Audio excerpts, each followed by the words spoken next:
Eh ben bonjour à tous, c'est Aurélia. Alors on se retrouve pour un nouveau vlog. Voilà, donc j'ai changé un peu d'angle de vue, ça change. Voilà, la baie vitrée, enfin la porte-fenêtre quoi. Bref, donc du coup, voilà, je vous retrouve pour vous parler de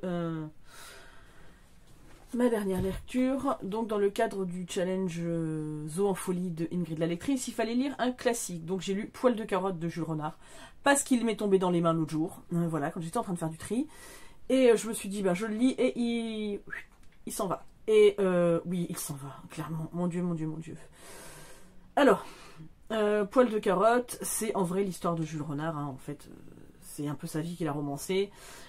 Il vit parmi... donc, Poil de carotte, il vit avec son père et sa mère, qui s'appelle Le Pic.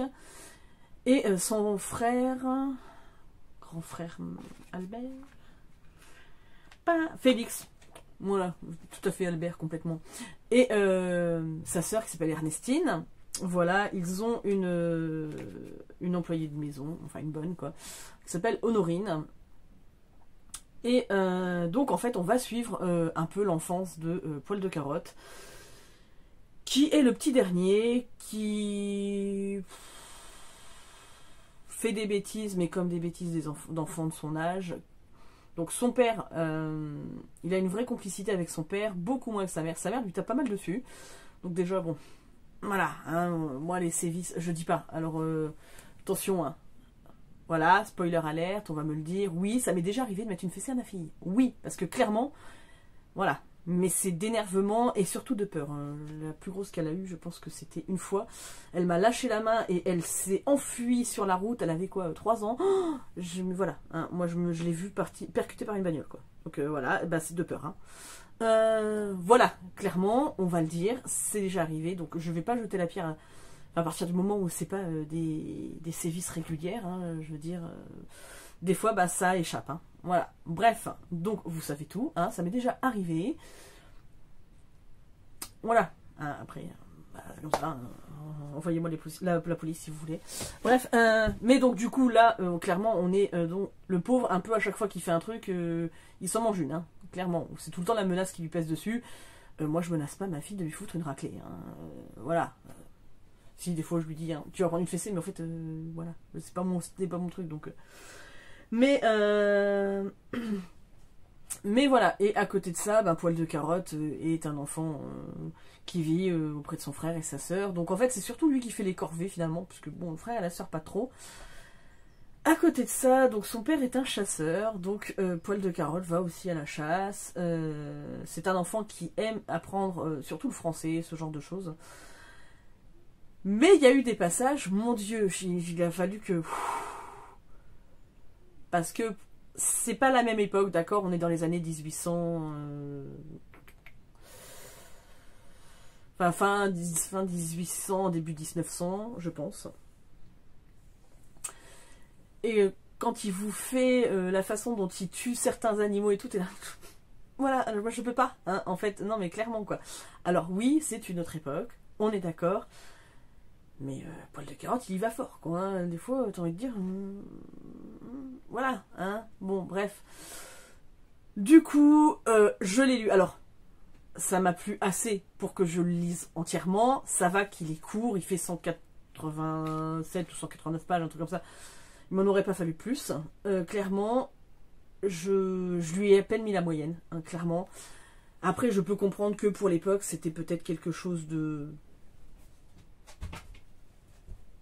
bien, je ne sais pas. Moi, clairement, on est très très loin de l'univers que j'aime. On est... Voilà, bref, je vais pas épiloguer dessus. Dites-moi si vous l'avez lu, en fait, du coup, ce que vous en avez pensé, parce que je vais pas en garder un souvenir impérissable, quoi. Alors, il y a 2-3 réflexions qui m'ont fait un petit peu sourire. Mais voilà, ça s'arrête là. C'est pas... Voilà, mais j'ai validé la catégorie buffle. Fallait que je lise un classique, c'est fait. Donc là, après, j'ai commencé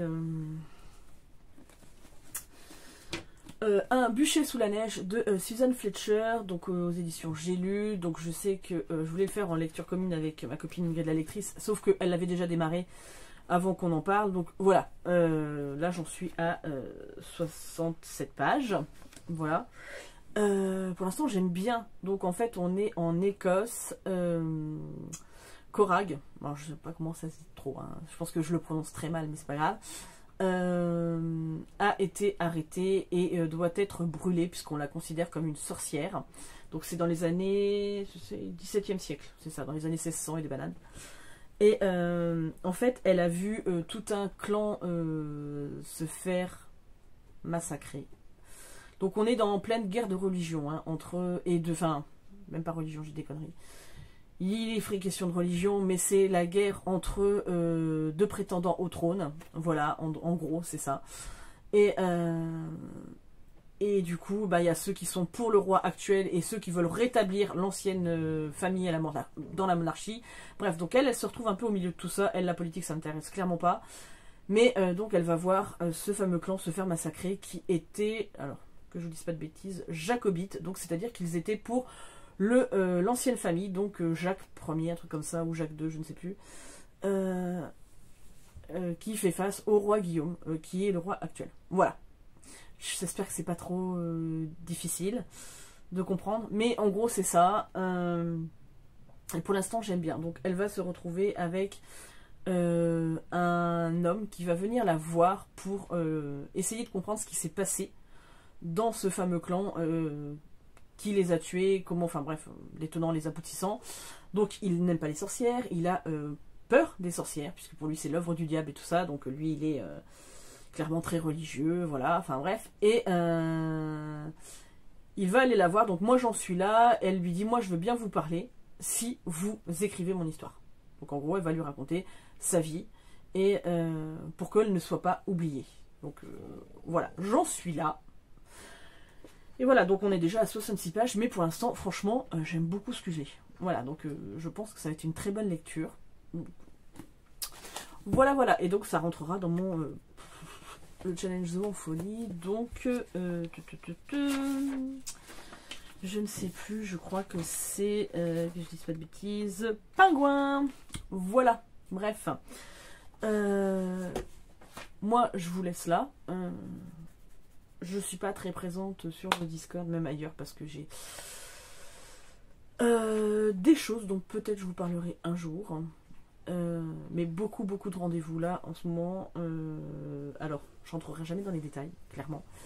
Mais c'est des choses qui vont amener à ce que notre situation change en mieux. Voilà. Donc...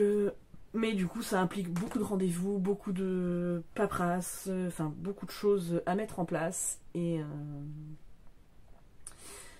mais pour qu'on ait une année 2024, on va dire, bien plus belle que l'année 2023, puisque clairement l'année 2023, ça a été, je pense, une des années les plus compliquées de notre vie. Voilà. Mais bon, bref, là du coup, 2024, ça devrait être mieux. À moins qu'on nous envoie une bombe nucléaire dans la gueule, ce qui est possible aussi. Hein, parce que quand je vois les actualités, ça me donne pas trop envie. Moi je suis pas trop, mais mon mari oui. Mais voilà quoi. Bref, on va laisser ça comme ça. Moi je vous fais de gros bisous, puis je vous reprends tout de suite. Alors on se retrouve, on est mercredi 31 janvier, dernier jour de l'année. Donc je vous retrouve parce que j'ai terminé Un bûcher sous la neige de Suzanne Fletcher. Aux éditions J'ai lu, j'ai adoré ma lecture, clairement. Alors, je pense que c'est une lecture qui n'est pas faite pour tout le monde. Alors, il y a Erin qui fait le zouave là derrière. Tu veux dire bonjour? Voilà, arrête, appuie pas sur la chaise, tu le sais, celle-là, elle est un petit peu fatiguée. Oui, là, on voit pas ta tête. Hein. Je sais, je suis trop grande. Bref, donc du coup... Bonjour. Voilà, hein, chez moi, il faut faire avec les enfants. Enfin, surtout ma fille. Bref. Donc du coup, je vous disais, oui, je suis pas sûre que ça soit une lecture qui soit pour tout le monde. Parce que clairement... alors on est avec Corag, qui est une jeune femme qui est née d'une femme qu'on traitait de sorcière, qui a été traitée elle-même de sorcière depuis sa naissance. Et en fait, qui va vivre quand même pas mal de malheurs dans sa vie. Elle va être obligée de se débrouiller toute seule. Suite, Maman, voilà, à... alors, Chut, Erin, 2 minutes. Alors, je prends une pause 2 secondes. Ouais, je sais plus où j'en étais, excusez-moi. Donc du coup, bref, Korag, elle est née, elle a vécu beaucoup de malheurs. Au final, elle va être arrêtée et on va la retrouver en prison où un homme qui s'appelle Charles Leslie, alors il n'est pas nommé comme ça, enfin il se nomme pas comme ça lui-même dans le livre, hein, il se fait passer pour Charles Griffin, pour ne pas qu'on sache qui il est, un jacobite qui essaye de découvrir ce qui s'est passé dans les Highlands où Korag avait trouvé refuge. Voilà, en gros, c'est un petit peu le pitch de départ. Arrête Erin, s'il te plaît. Alors, c'est surtout un roman d'ambiance. Clairement, vous êtes dans les Highlands, vous êtes dans l'Angleterre du XVIIe siècle. Vous êtes dans... on contemple une fleur, on admire les biches, les cerfs, enfin voilà, on est vraiment là-dedans. Elle nous fait vivre tout ça, au final. Et moi, j'ai adoré, mais clairement, parce que j'avais l'impression d'être avec elle. Donc, elle nous parle de plantes aussi, puisqu'elle est guérisseuse, hein. Et non, c'était très beau en fait. Voilà, c'est aussi comment elle se fait accepter dans un clan, le clan des McDonald's. Et c'est ça, elle va livrer ce qui s'est passé puisque le clan des McDonald's, une partie va être massacrée. Je vous dis pas pour qui, pourquoi, comment ça se passe, mais voilà. Et en fait, si vous n'aimez pas les ambiances où il y a beaucoup de descriptions, où voilà, elle vous explique sa vie et comment elle en est arrivée à les côtoyer et comment ils l'ont accepté dans leur clan, vous n'aimerez pas le livre. Vraiment, moi j'ai adoré parce que j'aime ça, mais parce que c'est bien fait. Il y a des livres où ça ne l'est pas. Là, c'est très bien fait, donc j'ai vraiment, vraiment beaucoup aimé ma lecture. Voilà, Irine a mis ses lunettes. Voilà, Patapouf. Attends, je vais laisser la place. Non? Voilà, Patapouf alors. Alors, je vais choisir le livre maintenant. Attends 2 minutes. Ah oui, parce que je lui ai demandé de choisir un livre. En fait, pour le challenge de Zo en folie de Ingrid la lectrice, il faut faire choisir un livre par quelqu'un. Donc Erin va le choisir. Donc j'ai amené plusieurs livres. Il va falloir qu'elle choisisse dans tout cela. Donc j'ai emmené L'heure du diable de Patrick Bowen. J'ai emmené Diabolique de S.J. Kincaid. Ou Kincaid, je ne sais pas trop comment ça se dit. Le petit café des grands romantiques de Tash Skilton. Attends, j'ai presque fini. Le maître du phare de Blandine Brisset. Les étrangers de Diner Kunz.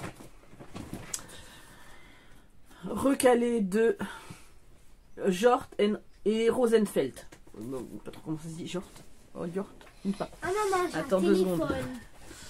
Alors, Janine Boissard dit T'en souviendras-tu?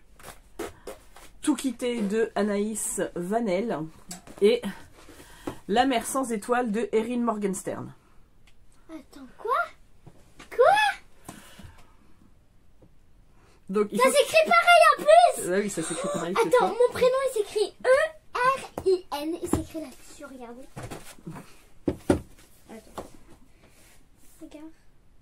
Sauf que là, c'est à l'envers. Bah oui, mais parce que je sais pas le mettre à l'endroit, chérie, sur ce téléphone-là. Voilà, regarde. Ouais, bah c'est Erin, quoi. Voilà. Hop. Donc, du coup, tu choisis lequel? Alors, je commence par Erin, le machin bidule là. Machin bidule. Et maman, du coup, j'ai un téléphone. Parce Donc, que, du coup, voilà. tu veux celui-là? Le livre? Ok, donc on va lire La mer sans étoiles. Je sais pas pourquoi. Je m'en doutais, hein. Après, ça me va parce que j'avais envie de le lire. Donc, ça me va. Voilà, voilà. Et puis, en même temps, bah, je vais vous faire un mini book haul de ce qui est arrivé à la maison ce mois-ci. Donc, il y avait, je vais vous le remontrer, mais je suis fan je l'ai lu et je vous l'ai déjà chroniqué. Les mémoires d'un chat de Hiro Arikawa, donc chez Babel. Elle a pleuré. Oui, j'ai pleuré devant ce livre. J'ai beaucoup pleuré. Au niveau de la fin, J'ai beaucoup pleuré sur. C'est au niveau de la fin qu'elle pleure. Que c'est triste. Voilà. Et donc du coup, bon, bah, je l'ai eu. En fait, il était dans le coffre de ma voiture depuis un moment, mais je ne vous avais pas présenté. Donc voilà, je l'avais complètement zappé. Hein. Donc il fallait que je retombe dessus. Tout ça, c'est des livres que j'ai eu en boîte à livres. Hein. Voilà. Ah bon? Sauf les mémoires d'un chant, je pense que je l'ai acheté au boulot, enfin mon ancien boulot quoi. Mais voilà, je sais plus. Parce qu'il n'y a pas le prix, mais des fois ça m'arrivait de pas mettre les prix dessus et de les acheter, mais bon bref. La ronde des mensonges de Elisabeth George, donc celui-là c'est Toujours avec Lindley, hein. J'ai encore lu aucun de ses bouquins, mais voilà, voilà, je continue ma poursuite de ma recherche des livres de Elisabeth George. Hein. Je finirai bien par lire Enquête dans le brouillard que j'ai quelque part dans mes affaires. Voilà. Ensuite, j'ai trouvé aussi Hors piste de Ali Reynolds. Donc c'est au livre de poche. C'est des amis qui se retrouvent dans les Alpes, au glacier du diable. Ils glissent dans une crevasse, voilà. Mais apparemment c'est une vengeance par rapport à une disparition d'il y a une dizaine d'années. Voilà, bref. C'est un guet-apens. Ensuite, j'ai trouvé Le brasier de Vincent Ahui. Je pense que c'est comme ça que ça se dit. Au livre de poche. Donc en fait, c'est la suite du tricycle rouge. Je n'ai pas le tricycle rouge, hein, clairement. Il faut que je le trouve. Mais il était en bon état. Il est tout propre. Donc je me suis dit, le tricycle rouge, c'est un livre qui me faisait envie. Je l'ai vu passer chez plusieurs personnes. Et du coup, voilà, je me dis, vous ne pouvez pas passer à côté, ne pas le prendre. Une fois que j'aurai lu le tricycle rouge, je pourrais me mettre dans Le brasier. Je crois que c'est une trilogie, hein, si je dis pas de bêtises. Je ne sais plus. Enfin bon, en tout cas, c'est voilà, c'est avec les mêmes enquêteurs que dans le tricycle rouge. Donc voilà. Et j'ai trouvé un dernier, donc chez Harper Collins, je crois, ou Harlequin, je ne sais plus.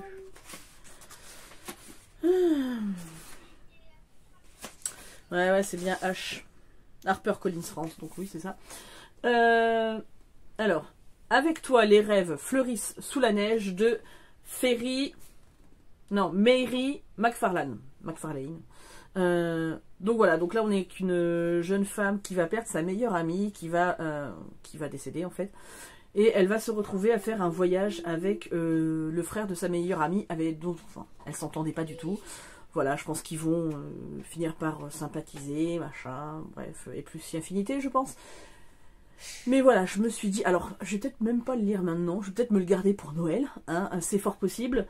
Mais j'aimais bien la couverture, et puis bon, après une petite romance de temps en temps. Vous savez bien que je suis pas hyper fan des romances, mais de temps en temps, quand c'est léger, que c'est mignon, qu'il n'y a pas de grosses scènes de hein, parce que je n'aime pas les scènes de... Ça m'ennuie profondément, je l'avoue. Donc, je me dis pourquoi pas. Voilà, bah écoutez, donc du coup, bah, je vais m'attabler à La mer sans étoiles de Erin Morgenstern. J'espère que ça va me plaire, hein, parce que celui-là, c'est un livre qui me fait très très envie depuis très très longtemps, que j'ai acheté, si je dis pas de bêtises, entre mai et août, je pense, un truc comme ça, et que j'avais mis de côté, je n'ai pas encore lu, donc voilà. Oh bah dis donc, elle a fait un autre livre qui s'appelle Le cirque des rêves, je viens de voir la fin. J'aime bien la couverture, ça me donne envie. Ah ouais, bon bah comme ça, voilà. Bref, donc du coup, eh ben, je m'attelle à ça, et puis je vous retrouve tout de suite. Voilà. Alors, je vous retrouve, on est vendredi 2. Oui, on est le 2. Oh là là, je sais même plus comment je vis. 2 février, donc hier, est-ce que je vous ai pris hier? Je sais même plus. Je crois que si. Du coup, hier, j'ai lu Joséphine, impératrice, volume 4. De Yumiko Igarashi et de Kaoru Oshiai. Je sais pas si ça se dit comme ça, mais bref, voilà. J'ai bien aimé. Voilà, ça termine la saga. Donc j'ai terminé une saga. Wouh, une saga de manga en 4 tomes, ça va. Mais je suis très contente de l'avoir terminée. Donc en fait, on suit l'accession de Napoléon et Joséphine en tant qu'empereur et impératrice. Et puis leur divorce, puisque Joséphine ne pouvait pas lui donner d'enfant. Voilà, ce qui est peut-être assez révolutionnaire pour l'époque quand même, voilà, mais j'ai bien aimé ma lecture, c'est un manga que je vais garder, clairement, et puis, bon, je devais avancer dans La mer sans étoiles hier, mais en fait, j'avais commencé à regarder la série sur TF1 Rivière perdue, j'avais vu les 2 premiers épisodes, et je me suis dit, avant qu'ils y soient plus, donc je me suis enchaîné les 4 épisodes dans l'après-midi, voilà. Bref, donc j'avais lu une 50aine de pages, je crois, de La mer sans étoiles, et j'ai avancé ce matin un petit peu, là, je viens de manger, Je suis page 212. Je sais même pas comment vous résumer ce livre. Clairement, alors il est bien, mais alors c'est un ovni quoi. C'est le livre dans le livre dans le livre quoi. Donc on suit au tout début, on est dans une histoire qui parle d'un pirate et d'une fille qui vient lui apporter à manger. Ensuite vous passez à un gardien je crois. Enfin non mais c'est assez compliqué. Hein. En fait tout ça c'est nommé sous un chapitrage marqué Doux chagrin. Donc ensuite on va suivre un garçon qui s'appelle Zachary et qui est passionné de jeux vidéo. Donc en fait il en fait il est à l'université donc en fait c'est ce qui fait sa thèse je crois. Il travaille pour les nouveaux médias, enfin sur les nouveaux médias au niveau de ses études. Mais il est passionné par la lecture, donc en fait, pour le sortir de ses jeux vidéo, il va tout le temps chercher des livres. Je crois bien même que pour lui, au final, les livres c'est bien plus important que les jeux vidéo, mais bon, c'est pas grave. Et du coup, un jour, il cherchait un nouveau livre à lire, dans la catégorie fiction, je crois. Et il est tombé sur un livre qui s'appelle Doux chagrin. Et il va commencer à le lire, et quand il va lire ce livre, il va se rendre compte que ce livre parle d'une anecdote que lui seul connaît, qu'il a vécue quand il était beaucoup plus jeune, et qu'il vivait avec sa mère. Donc sa mère est une conseillère spirituelle, donc c'est-à-dire qu'en fait, elle est voyante, elle tire les cartes, elle conseille en phytothérapie, enfin voilà, donc elle a une boutique ésotérique, et lui il a grandi vraiment là-dedans. Et pour lui, en fait, ce qui compte dans les livres, c'est les histoires. C'est pour ça aussi qu'il aime les jeux vidéo, c'est qu'en fait, il y a une histoire, même si vous avez des choix que vous pouvez faire et tout ça, vous êtes impliqué dedans, mais en même temps, il y a quand même une trame d'histoire. En gros, c'est ce qu'il explique un petit peu à un moment donné. Et en fait, le fait d'avoir pris le livre, Doux chagrin, parce qu'il n'y a pas du tout d'auteur, hein, il a été mis au nom inconnu, je crois d'ailleurs. Enfin bref, et en fait, il va commencer à se renseigner sur ce livre. Donc il y a une jeune fille qui travaille à la bibliothèque, qui va voir une soirée, et qui va lui dire, j'ai fait des recherches, puisque comme on ne trouvait pas d'où venait ce livre, j'ai fait des recherches, il vient de telle collection particulière qu'on nous a donnée il y a très longtemps, donc en 93 je crois.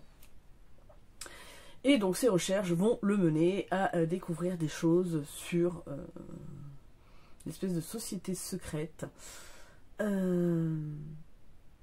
Et en fait c'est rigolo parce qu'en fait vous avez l'impression d'être dans plein de romans différents, parce qu'il y a par moments j'ai l'impression d'être dans Alice au Pays des Merveilles, il y a d'autres moments j'ai un peu l'impression d'être dans Star Wars. Alors pas dans le sens où ça se passe dans l'espace tout ça, non, c'est plus le fait où il y a des choses cachées et enfin il y a des trames, là il y a des épées tout ça, ça fait un peu Game of Thrones aussi. Enfin, vous avez une espèce de mélange là-dedans. Pour l'instant j'en suis qu'au début, hein. Il fait 700... très long, hein. Il fait 756 pages, sans les remerciements. Donc autant vous dire que j'ai encore du boulot devant moi, je suis à peine page 212. Mais voilà, et vous avez plein de références, donc à un moment donné il y a une référence à Shining, il y a il y a plusieurs fois Harry Potter. Et en fait vous avez plein de références qui sont distillées, de noms d'auteurs avec des noms d'ouvrages qui sont cités aussi dedans, donc ça donne aussi envie d'aller explorer un petit peu tout ça. Mais c'est vrai alors c'est super bien, donc au début il faut s'accrocher un petit peu, parce qu'en fait vous avez la partie qui vient du bouquin de Doux chagrin en fait. Ensuite vous passez à Zach, c'est un petit peu long à se mettre en place, mais c'est un peu normal, vu la complexité du livre. Fallait ça. Maintenant, c'est en train de partir un petit peu. Là, il s'est enfui. Il est arrivé dans un endroit... Voilà, je peux pas trop vous en dire, parce que sinon je vais vous spoiler. Mais il sait toujours pas ce qu'il fout là, quoi. Clairement, il a pas toujours compris les tenants et les aboutissants. Du coup, voilà, on se pose plein de questions. Et c'est hyper intéressant. Pour l'instant, j'aime beaucoup ce que je lis. J'aime bien parce qu'en fait, ça nous perd. Et en fait, tu te fais plein d'idées dans la tête et tu te dis est-ce que c'est ça, est-ce que c'est ça. Et c'est super intéressant, quoi. Voilà, écoutez, je vous reprendrai quand j'aurai avancé un petit peu. Je ne sais pas si je vais m'y remettre tout de suite. Parce qu'il faudrait que j'aille faire mon repassage. Autant vous dire que ça m'enjaille de fou, hein. Mais bon, va bien falloir le faire. Et je me dis peut-être que je vais essayer de me trouver un livre audio à me mettre en même temps. Puisque j'ai regardé dans les vidéos, dans mes suggestions de vidéos, j'ai plus grand chose à regarder. Donc je vais peut-être essayer de me trouver un livre audio pour me le mettre pendant mon repassage. Voilà. Bah écoutez, je reprends tout à l'heure. Alors bonjour à tous, je vous retrouve, on est mardi 6 février, voilà. Donc, ce week-end, donc ça devait être samedi soir, j'ai terminé La mer sans étoiles de Erin Morgenstern, donc c'est chez Pocket. J'ai beaucoup aimé cette histoire, donc on suit Zach, qui est un étudiant en nouveaux médias, donc il étudie principalement les jeux vidéo, mais c'est aussi un grand lecteur. Il est fils d'une voyante cartomancienne, phytothérapeute, enfin bref, conseillère spirituelle, voilà. Et en fait, il va se retrouver à choisir un livre dans une bibliothèque, enfin dans la bibliothèque de l'université. Et il va se retrouver avec un livre où il y a son histoire, en fait. Un passage de son histoire qu'il n'a jamais raconté à personne. Et de là vont débouler des aventures. Ok, excusez-moi, je lisais un message que mon mari m'a renvoyé. Du coup, je sais plus où j'en étais. Va s'en suivre des aventures, il va rencontrer plein de monde qui sont liés à ce livre, et en fait il va, de par ce fait, entrer dans un autre monde, au final, donc le monde de la mer sans étoiles. Alors c'est très très compliqué de vous parler de ce livre, parce qu'il y a plein de choses qui se passent. En fait c'est des histoires dans l'histoire, dans l'histoire, dans l'histoire, dans l'histoire. En gros c'est un peu ça. Parce que vous avez plusieurs bouquins qui sont attribués à plusieurs personnes. Alors tout ça c'est dit au début du roman. Puisque vous avez des veilleurs, vous avez des gardiens, et il y a, c'est quoi l'autre? Bon, je sais plus. Et donc chacun ayant une fonction, mais chacun ayant un livre qui lui est propre, voilà, qui raconte des histoires. Et en fait, alors c'est vraiment à lire, voilà, parce que vous avez des passages où vous êtes dans le livre, des passages où vous êtes avec Zachary, des passages où vous êtes dans un autre livre, des passages où vous êtes à un autre moment avec d'autres personnes. Enfin bref, je vais pas vous dire qu'est-ce qu'ils sont dans ce livre. Mais j'ai trouvé ça passionnant. Franchement, j'arrivais pas à décrocher du bouquin. Mais par contre, je pense que c'est un livre. Vous le commencez, il faut le lire dans la foulée. C'est-à-dire qu'en fait, même si vous mettez 2-3 jours, une semaine à le lire, mais il faut continuer. Parce que sinon, je pense que vous perdez vraiment des éléments. Hein. Je pense que si, par exemple, j'avais mis en pause et j'étais revenu 2 semaines après, je pense qu'il m'aurait manqué des trucs. Donc pour moi, c'est un livre qu'il faut lire dans la foulée, pour pas oublier. La fin m'a laissé un peu dubitatif sur le début. Au début. Et puis finalement, je me suis dit qu'il ne pouvait pas y avoir d'autres fins. Parce que finalement c'est un juste renouvellement des choses. Donc voilà. Donc non, j'ai vraiment beaucoup aimé cette histoire. Et du coup c'est un livre que je garde. Parce que j'ai vraiment bien aimé. Alors, souvent les livres de fantasy, de toute façon, je les garde. Parce que je suis susceptible de les relire. Ou je pense que c'est des choses qui plairont à ma fille. Donc je garde. Ou à ma mère. Voilà. Si mon petit frère, celui qui est au Japon, était là, je suis sûre que ça lui plairait aussi. Donc si GG tu passes par là, je te jure, hein, si tu le trouves en japonais, La mer sans étoiles, il est vachement bien. Hein. Ou même en français, bref. Mais voilà, après mon autre frère, il est plus histoire de zombies, tout ça. C'est plus son truc à lui. Mais voilà. Je peux que vous le conseiller, parce que moi j'ai vraiment beaucoup aimé l'histoire. Voilà. Ensuite, je me suis pas arrêtée là. Hein. Du coup, j'ai validé plein de catégories dans le challenge d'écrit de la lectrice. Mais vu que là, on est à fond dans les papiers, à fond dans les inscriptions Pôle emploi, machin, sécu, remise à jour, enfin, c'est très compliqué en ce moment. On a très peu de temps. Donc bon, c'est vrai que j'ai pas été beaucoup sur le Discord ces derniers temps. Donc j'ai lu Une petite fille privilégiée de Francine Christophe. Donc en fait, c'est une histoire vraie.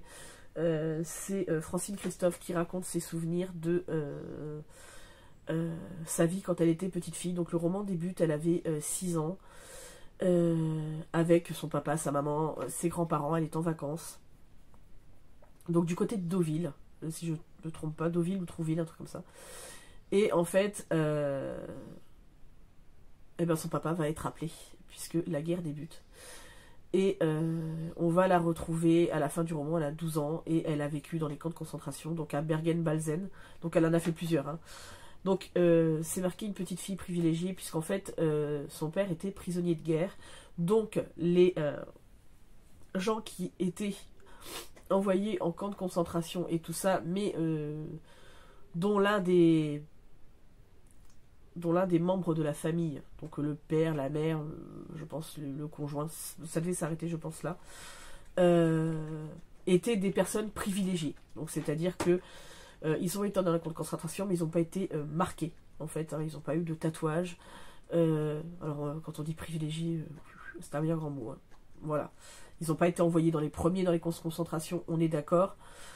La maman, puisqu'en fait Francine va être comment dire, envoyée en camp avec sa maman, donc elles vont jamais être séparées du tout, sauf sur la fin, mais c'est suite à une maladie, mais comment dire, elles vont jamais être séparées, elles sont toujours toutes les deux, et c'est aussi l'un des privilèges en fait, hein, de ne pas être séparées, voilà. À part ça, c'est atroce, hein, je veux dire, c'est pas pour autant que la vie était simple, c'est pas pour autant que elles n'ont pas terminé en ayant je pense de graves séquelles à vie, et là, bah, de toute façon, elle vous décrit exactement tel que c'était dans les camps. Je veux dire, il n'y a pas de concession. Hein. Elle vous dit, on charriait les morts tous les jours, et on avait la... Alors en fait, elle appelle ça la charrette. Oh, je sais plus comment elle l'appelle ce truc-là, mais enfin bref, la brouette où vous entassiez les corps, et en fait, elle le dit, hein, même si c'est horrible, il y a des fois, en fait, bah, les gamins regardaient partir les corps, et en fait quelque part ils regardaient, ah bah tiens, lui il était plus poilu, lui il était plus machin, et en fait dans leur tête de gamin, bah, c'est une façon pour eux de rire, et je pense de détraumatiser un peu le truc, mais enfin c'est juste voilà. Je vous ai parlé de la carte postale l'autre jour, qui avait eu une polémique dessus parce qu'elle disait des choses telles qu'elles s'étaient passées. Là c'est pire, hein. Voilà, là c'est vraiment le témoignage brut de décoffrage, hein. Et mais c'est hyper important ce genre de témoignage, clairement. Donc je ne l'ai pas noté, hein, clairement, puisque je ne note pas les témoignages, les autobiographies, tout ça. Je n'ai pas à juger la vie des gens. C'est juste un livre qu'il faut lire, voilà, pour se souvenir, pour jamais laisser des choses comme ça se reproduire, même si je sais que de par le monde, malheureusement, voilà. Mais si ça pouvait faire prendre un peu conscience à tous ces abrutis là qui font des guerres. À un moment donné, vous croyez pas qu'il y a autre chose à foutre? Sans déconner. Ça me... Voilà. Je veux dire, ils envoient des gens, on est de la chair à canon, hein, en gros c'est ça. Pendant qu'eux, ils sont dans leur petit palais, là, voilà, je ne comprendrai jamais ça. Allez laisser sacrifier les gens, voilà. Mais bref, hein, ça a été de tout temps, c'est comme ça. Je peux pas polémiquer là-dessus. Voilà, vous savez ce que j'en pense, c'est tous des connards. Voilà, m'en fous. Sinon j'ai lu Tout quitter de Anaïs Vanel. Donc c'est son histoire à elle. Un jour, nous pouvons plus. Je suis désolée, hein, je suis enrhumée, je suis malade. Donc vous m'entendez parler du nez, c'est une cata. Comment dire, elle n'en peut plus de son boulot. En fait, elle se rend compte à un moment donné qu'elle est passée à côté de sa vie. Donc elle est encore jeune, hein. Mais qu'au final, il lui manque plein de choses dans la vie et elle a besoin de se découvrir. Donc Anaïs va embarquer toutes ses affaires dans son berlingot, laisser son petit ami qui lui n'a pas l'air d'avoir envie de suivre la même vie qu'elle. Et elle descend, donc ça doit être...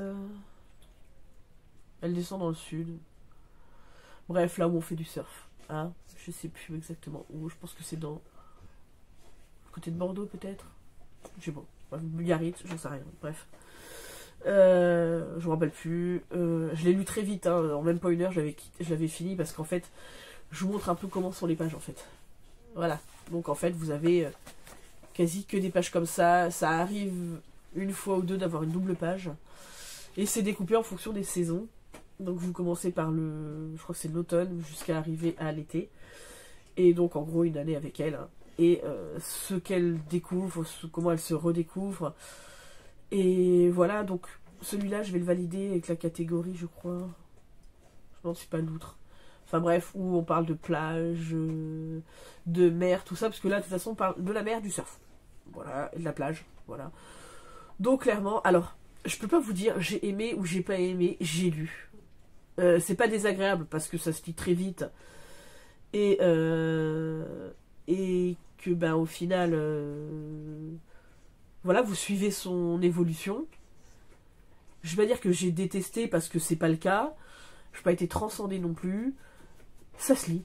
Voilà, je peux pas vous dire plus que ça. Ça se lit. Après, clairement, ça va que je l'ai acheté au boulot. Je pense que j'aurais déboursé le prix, donc 6,90. Ça m'aurait fait un peu chier. Pas méchant, hein, j'ai rien contre vous, Anaïs Vanel. Hein. Mais ça tient plus du journal un peu du journal intime. Mais en fait, je vous dis, il m'en reste pas grand chose. Voilà, on suit son évolution, les pensées qu'elle a, elle revient un peu en arrière sur ses souvenirs. J'en ai pas gardé grand chose. Hein. Pourtant, je l'ai lu hier. On était quand? Non, avant-hier. Voilà. Donc voilà, hein, j'ai pas quoi vous dire de plus là-dessus. C'est pareil, c'est sa vie, donc je vais pas épiloguer dessus. Hein. Voilà, voilà. Et sinon, j'ai commencé et j'ai bien avancé. Hein. Il me reste pas non plus énormément de pages. Je crois qu'il me reste même pas 100 pages à lire. Ouais, 90. Dis t'en souviendras-tu de Janine Boissard, donc c'est chez Pocket. Donc là, on est avec Aude qui a eu un accident de voiture. Alors, un accident de voiture. Qui a été retrouvé à côté de la voiture qu'elle avait avec son mari. Le mari n'a pas été retrouvé. Par contre, Aude a été retrouvée, mais elle est amnésique. Mais une partie seulement de sa mémoire qui est partie. C'est-à-dire qu'elle se rappelle de son enfance, elle se rappelle de sa vie à l'âge adulte, jusqu'au moment où, en fait, elle fait la rencontre de son mari. À partir de là, dès la rencontre avec son mari, jusqu'à ce qui est arrivé, elle n'a plus aucun souvenir. Mais plus aucun. Et plus ça va, plus elle va se rappeler des choses. Donc son mari s'appelle Aymeric Saint-Georges. Il est ce qu'on appelle né, je crois. Et puis il possède une entreprise avec son père. Justement de fragrances, de parfums, tout ça. Donc ils créent des parfums, tout ça. Une très grosse entreprise, donc à Grasse, hein, donc du côté de Nice. Comment dire, bah Aymeric est beaucoup plus sombre qu'il n'y paraît. Alors vraiment, vous avez plein de moments, parce il possède une grande maison et tout. Même dans le roman, je pense que Janine Boissard, elle s'est clairement inspirée, puisqu'elle en parle, du Rebecca de Daphné du Maurier. Clairement.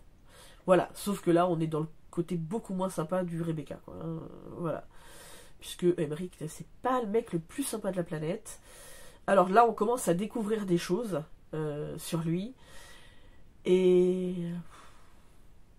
voilà, hein, c'est pas très très cool, hein, il est pas sympathique ce garçon. Mais voilà, donc petit à petit, les souvenirs lui reviennent, hein, elle a des flashs et tout ça, et puis après elle se rappelle. À un moment donné, elle va sur les lieux d'accident avec son frère, et là tout lui revient en mémoire, la façon dont elle a eu, en fait, parce qu'il a essayé de l'étrangler apparemment. Hein. Voilà, donc